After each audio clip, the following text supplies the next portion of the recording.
que se están produciendo en diferentes regiones del mundo. Particularmente, Calveiro está interesada en cómo esa violencia estatal produce ciertos cuerpos, y eso la lleva a una descripción de la brutalidad y de la crueldad del encierro por, digamos, motivos militares o causas militares de terroristas, y particularmente delincuentes organizados, que representan las dos formas más acabadas de ilegalidad en la sociedad contemporánea.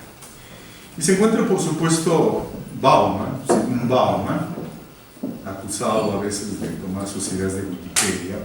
pero que insiste mucho en la necesidad del daño colateral producida por este conjunto de políticas militares antidelictivas, que implicaría que todos estamos, en todo caso, en situación o en probabilidad de ser victimizados por este tipo de prácticas estatales, militares, fundamentalmente, pero también policiales. Y una tercera modalidad de este programa de investigación, donde se incluyen las dos lecturas que hicimos para el día de hoy, que es la variación de la violencia en las guerras civiles, la presencia diferenciada de las instituciones estatales y la violencia. No hablo mucho de ellas, solo diré un par de cosas porque me gustaría concentrarme en esa perspectiva en la parte final de mi intervención. Sobre el punto, lo que Calivas y González y otros autores colombianos nos recuerdan es que para la descripción y la explicación de la violencia necesitamos una geografía de sus distintas modalidades regionales. Ellos parten del principio que la violencia no se presenta de la misma forma en todos lados, en todas las regiones, de la misma forma que el Estado no existe de la misma forma en todos lados. De la misma forma que corremos el riesgo de hacer una descripción poco realista de lo que acontece cuando decimos que todo es violento, en este caso corremos el riesgo de exagerar la fortaleza del Estado cuando decimos que el Estado es omnipresente y omnipotente.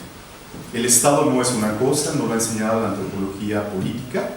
que hace trabajo etnográfico sobre las instituciones estatales, y lo que tenemos que hacer es describir al Estado realmente existente en las regiones. En eso los antropólogos que hacen etnografía pueden decirnos: no hablemos del Estado en general, hablemos del Estado, de sus instituciones que establecen ciertas relaciones cotidianas con ciudadanos, que se representan de manera recíproca. Por supuesto que los funcionarios estatales tienen sus representaciones de la población o de los grupos de la población en esas regiones, y por supuesto que la población, a través de la prensa,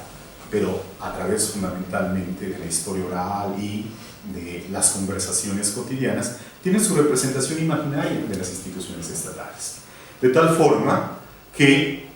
no tendría mucho sentido continuar describiendo al Estado como si estuviese en todos lados, cuando en muchos lados está ausente, y sobre todo que a veces, cuando está presente, forma parte de los problemas que producen la violencia. En el segundo programa de investigación, la violencia simbólica, me refiero fundamentalmente a lo ya dicho sobre la violencia simbólica suave. Bourdieu no está interesado en el énfasis de la violencia física, que por supuesto sabe que la violencia física es constitutiva de la subjetividad, tanto masculina y femenina, como construcción sociocultural, pero por razones metodológicas y sociológicas quiere enfatizar cómo ciertos códigos van construyendo ciertos hábitos, ciertos discursos, ciertas prácticas que naturalizan una relación de dominación. Quienes conocen el texto de Bourdieu recordarán la multiplicidad de oposiciones del pensamiento masculino dominante respecto de las mujeres, pero sobre todo lo que enfatizar es que hay una producción corporal a partir de esa violencia simbólica. En el segundo caso, hay una variación de este programa que es muy interesante, que es la presentación de los procesos mediante los cuales grupos de víctimas procesan de manera catártica la violencia social como un problema público. Es decir, no se trata de describir los traumas individuales en un sentido psicoanalítico, pero sí recuperar el sentido psicoanalítico del trauma para pensarlo en términos colectivos. ¿Sí? ¿Qué conjunto de conversaciones, de consignas, de comunicados, de boletines, de marchas,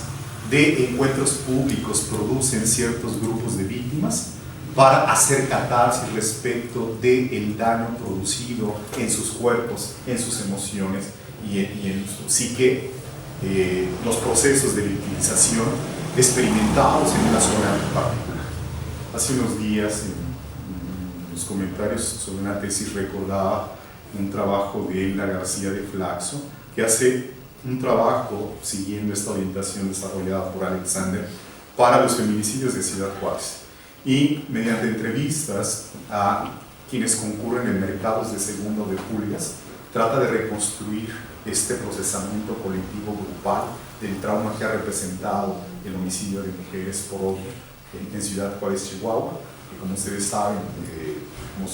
tiene bastante tiempo, por lo menos desde 1993, se incrementó y persiste en la actualidad. La idea es analizar fundamentalmente cómo se construye culturalmente una subjetividad para hacer frente a ese daño emocional, a esa herida emocional compartida por todas las víctimas en una región determinada. Y particularmente llamo la atención respecto a una variación de esta línea del programa que se centra en las emociones del sufrimiento producidas por injuria o identidad, que es algo muy semejante a lo que refería en Axel Honneth. A mí, por ejemplo, no me interesa el trabajo reciente de Honneth, que intenta un análisis sistemático de la libertad y de la justicia que tiene un profundo elemento normativo, sino me interesan estas descripciones de las interacciones mediante las cuales se maltrata al otro despreciándolo, humillándolo,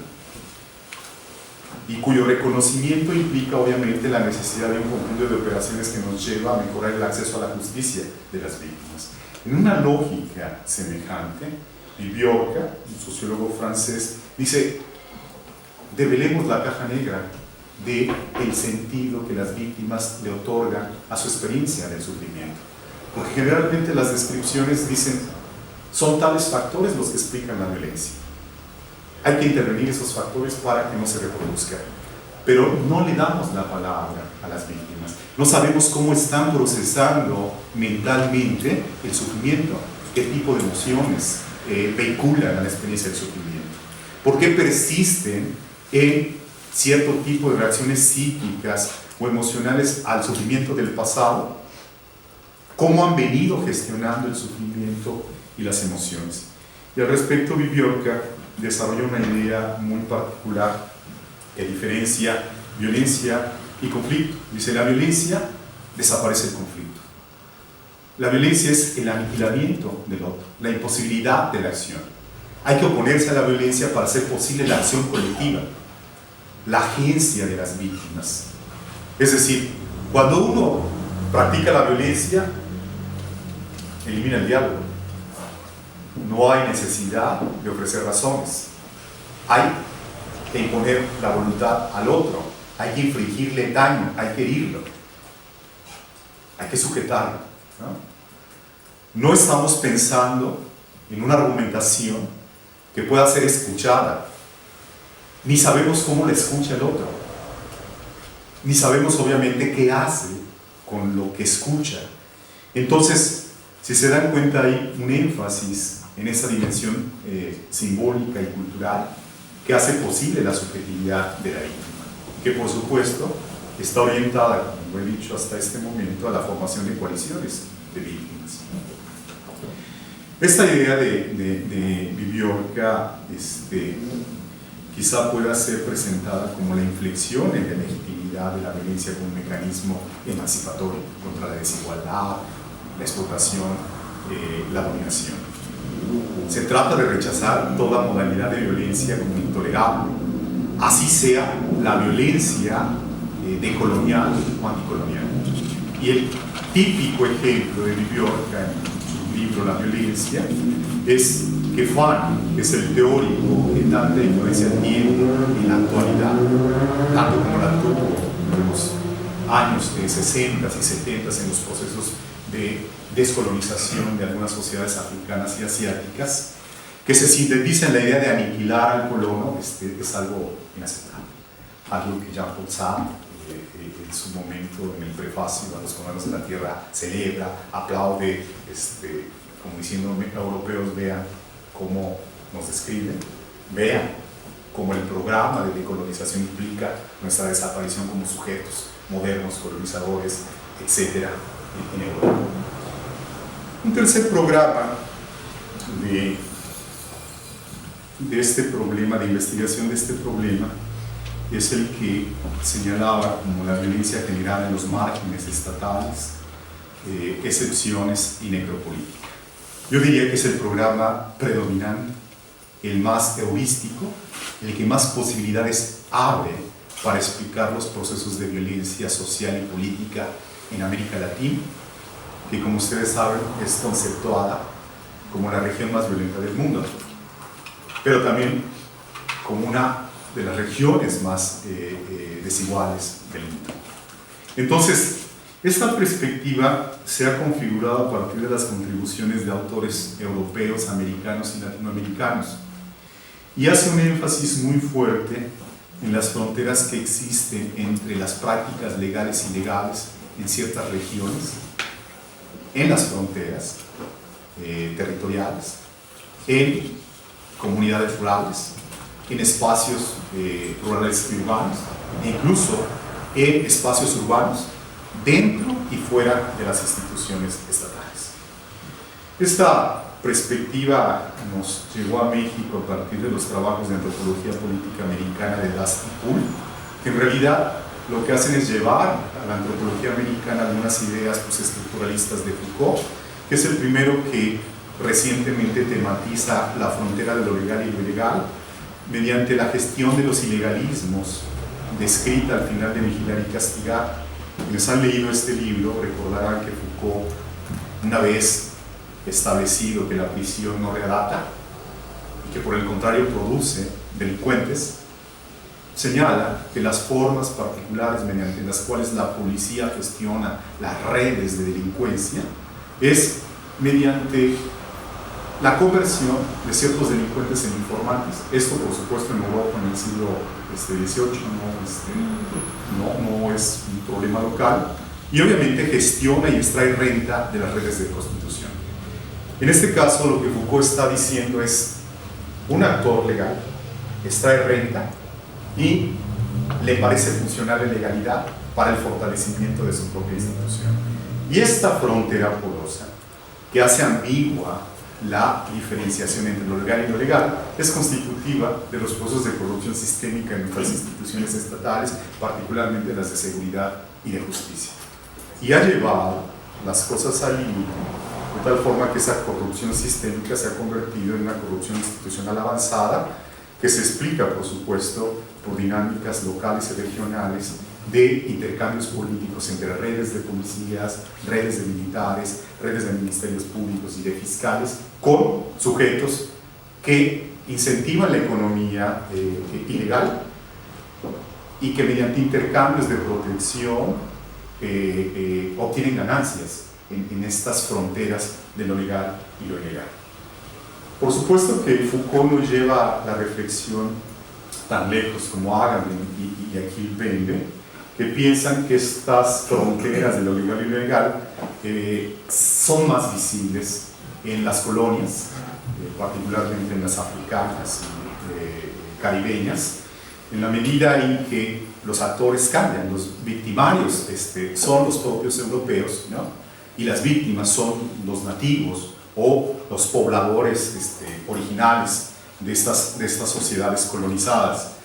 Particularmente Agamben ha enfatizado la idea de una situación donde no es clara la distinción entre lo legal y lo ilegal, produce situaciones de excepción donde se suspende el Estado del Derecho, y bajo el principio del establecimiento del orden, los funcionarios de las instituciones estatales pueden hacer cualquier cosa, contra cualquier tipo de sujeto, no solo contra delincuentes, sino contra todo aquel individuo que pueda ser considerado potencialmente peligroso para la gobernabilidad. En el caso particular, Bembe señala que este tipo de porosidad entre lo legal y lo ilegal, estas situaciones de excepción pueden llegar al grado del estado de sitio y a la masacre selectiva de ciertos grupos sociales que son estigmatizados como peligrosos para la gobernabilidad estatal. Y obviamente Bembe señala que todo comienza con una violencia simbólica que considera a los africanos como algo cercano al animal, que no se puede pensar a los africanos sino mediante una metáfora zoológica de no humano, están más cercanos a los animales que a los humanos modernos, por lo tanto podemos hacer con ellos muchas cosas. De manera más particular, en nuestro país la antropología política americana se asocia a algunos trabajos de antropología política y cultural. Yo les recomiendo mucho un extraordinario libro de Abraham Gupta y Phillips, recientemente publicado en el Fondo de Cultura Económica, que se llama Antropología del Estado. Un libro de Philippe Bourgois que, a diferencia de lo que hacen algunos autores hindúes y mexicanos en el análisis de cómo se presenta la violencia y el Estado en zonas más rurales que urbanas, Philippe Bourgois analiza estas fronteras de lo legal y lo legal en barrios neoyorquinos con consumidores de heroína, para ver cómo se dan estos mecanismos de extracción de renta aprovechando esta porosidad de prácticas legales y ilegales. Por supuesto, están los trabajos de Loa Batcomb, que saben ustedes que es un burdesiano fundamentalmente Foucaultiano. A mí me da mucha simpatía el trabajo de Batcomb, porque es discípulo de Bourdieu, pero es más Foucaultiano que burdesiano. Y está interesado en explicar los procesos de estigmatización de los jóvenes en las ciudades, particularmente en los barrios y los guetos, en Francia y en Estados Unidos, aunque no hay comparación, porque son dos procesos completamente diferentes, sí establece algunos puntos de conexión, de estigmatización, criminalización, el uso de la violencia policial en contra de los jóvenes, para explicar lo que ha acontecido con las revueltas juveniles en los barrios árabes en Francia, algunas revueltas de afroantillanos en Estados Unidos a propósito de violencia policial, etc. Y Javier Aullero, un argentino que sigue las líneas de trabajo de Bourgois de Batcomb, que trata de investigar estos márgenes urbanos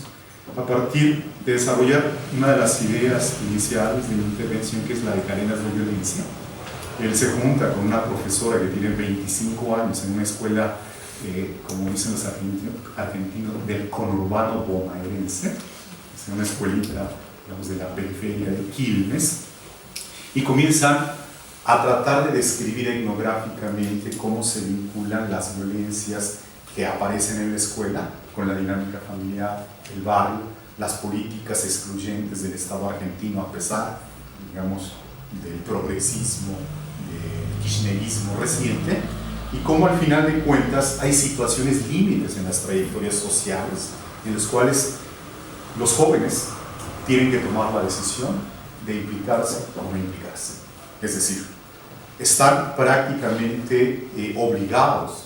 por la dinámica de sus trayectorias sociales en las periferias urbanas, en las villas argentinas, a tomar la decisión de involucrarse en actividades ilegales, como el mismo Bourgois demuestra para el caso de los barrios neoyorquinos, sin renunciar completamente a lo legal. Es decir, cómo podemos alternar una actividad ilegal de carácter laboral, vinculado por ejemplo al tráfico, al microtráfico de drogas, con un empleo formal precario que no garantiza la satisfacción integral de mis necesidades como joven, con aspiraciones rápidas de ser moderno por cualquier medio. Bueno, respecto de estos programas de investigación hay muchas cosas para recuperarlas en el análisis empírico regional de la violencia, sea cual sea nuestro proyecto de investigación de violencia de género, de violencia escolar, de violencia juvenil, de violencia de la delincuencia organizada, etc. Hay, creo yo, la necesidad de enfatizar algunas cosas que debemos tomar en consideración como criterios metodológicos